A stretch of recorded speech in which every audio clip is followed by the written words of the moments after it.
হ্যাঁ বলুন। নমস্কার ম্যাম, আমার নাম রূপঙ্কর।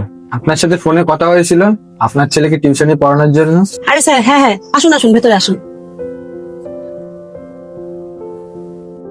ম্যাডাম, আপনার ছেলে কোন ক্লাসে পড়ে? আমার ছেলে স্যার 9-এ পড়ে। আচ্ছা, তা আপনার ছেলেকে কোন কোন সাবজেক্ট পড়াতে হবে? স্যার আপনাকে ওই সায়েন্সের দিকটা দেখতে হবে। আচ্ছা, সায়েন্স তো অসুবিধা নেই, আমি ভালো করেই পড়িয়ে দেবো। যদি একবার আপনার ছেলের সাথে দেখা হয়ে যেত খুবই ভালো হতো। হ্যাঁ স্যার, দেখা তো হয়ে যেত, কিন্তু এই মুহূর্তে আমার ছেলে তো বাড়িতে নেই, ও একটু মাঠে গেছে খেলা করতে। আপনি 15 মিনিট মতন ওয়েট করুন, ও একটু পরেই চলে আসবে। ততক্ষণ আপনি একটা কাজ করুন, আপনি একটু বসুন, আমি আপনার জন্য চা বানিয়ে নিয়ে আসছি। আচ্ছা ঠিক আছে। নিন স্যার, চা খান।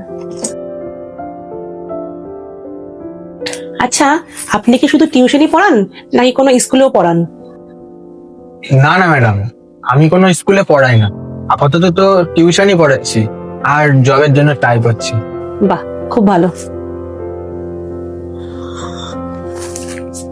ওই তো আপনার স্টুডেন্ট চলে এসেছে। কুট্টু, এদিকে আয় তো একটু, বস এখানে। দেখ, এটা তো স্যার, এরপর থেকে এই স্যারটাই তোকে পড়াবে।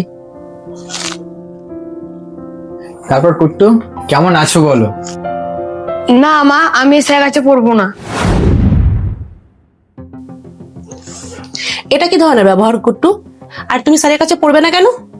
না না ম্যাডাম, আপনি ওকে বকবেন না, আমি ওর সাথে কথা বলছি। আচ্ছা কুট্টু, তুমি আমার কাছে পড়বে না কেন? কোনো সমস্যা হয়েছে? হ্যাঁ, আমার অসুবিধা আছে।